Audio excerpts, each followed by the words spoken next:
Like a car held together with zip ties and drywall screws. That's a real case.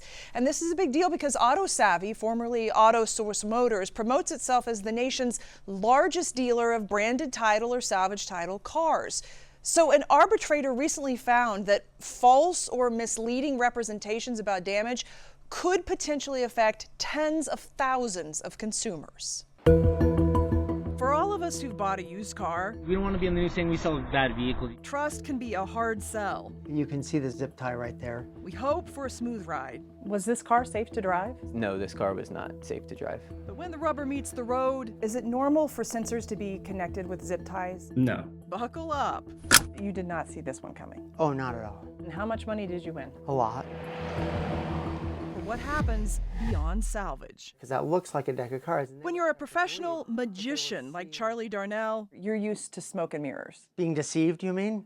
Yes. you trust everyone, but cut the cards. You decided to go undercover. I went undercover. I took your job. Our cars pretty much come good. I mean, sometimes there are little things of like wear and tear. This is undercover video she shot 2 years after she bought a car at the Colorado Springs AutoSavvy dealership in 2020. This car was almost brand new. Yeah, 3,100 miles. And it looked brand new. It smelled like a new car. While the car looked brand new, it came with a past. AutoSavvy promotes itself as the nation's largest seller of branded title vehicles, commonly called salvage or rebuilt titles. But the dealership promises they picked the cream of the crop, professionally repaired by authorized AutoSavvy rebuilders, passing a 151-point inspection. So Charlie knew her Durango had prior damage before she bought it, A panel replaced and a bumper fixed, and like that was all. but says it wasn't until a minor fender bender 2 years later I was rear-ended. she learned just how much damage when the collision center repairing her bumper called. You're not going to be able to use this, or you can beep it out. He said, but this is the biggest piece of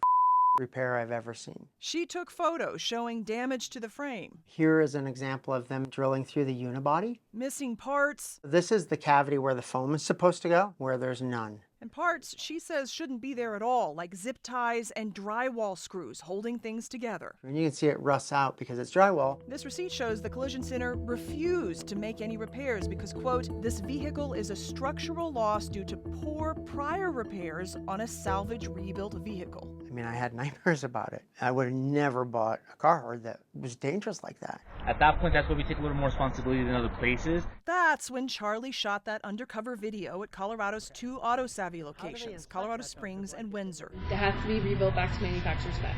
Not to tell them about her car, but posing as an interested customer to remember what salespeople promise. And I even asked a couple of them what they would do if a car was in a wreck that I bought from them and they found out that it was completely repaired wrong. And all of them like, oh, we'll take care of it. Did AutoSavvy make everything right?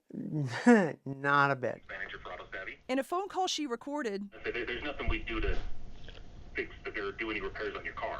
an AutoSavvy representative says he reviewed her claim and other than the missing foam, the car was safe to drive. You're telling me that you're going to do nothing, correct?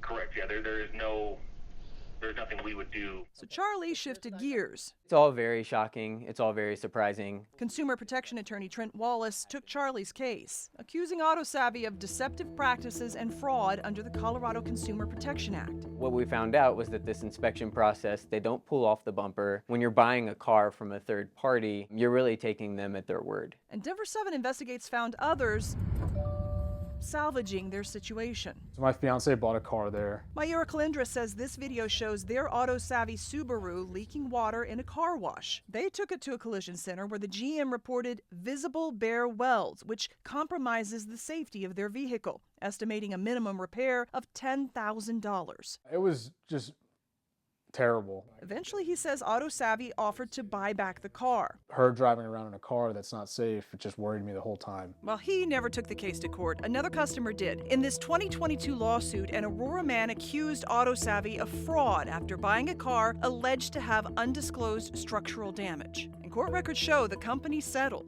It was just crazy. With Charlie, though, AutoSavvy refused to settle, taking the case to arbitration. But records show an arbitrator drove things home, finding AutoSavvy's practices were deceptive and fraudulent. For those violations and her emotional distress, awarding Charlie more than $300,000. Did the arbitrator get this right? I don't think so. We spoke via Zoom with AutoSavvy's CEO, Brett Parham, who says the dealership was never given access to Charlie's car. Court records show his company is opposing the arbitrator's award and plans to file a motion to vacate or cancel it. If somebody wants to return a product to us, wants to have something repaired, or even for us to buy a vehicle back, they have to bring the car back to us. According to the court's documents, your customer offered to bring the car in and was told no. Yeah, that's not my understanding of what happened on our side. He says after 20 years in business, 100,000 cars sold, and thousands of positive reviews, AutoSavvy's reputation speaks for itself, but that doesn't mean they're perfect. Is it standard practice to have cars held together with drywall and deck screws? Absolutely not. Could you do more to make sure your customers have safe cars? Yeah, I think we need to take some time to review our triple inspection process and see if there's anything else that we can do to make it more thorough and more exacting. We'll certainly be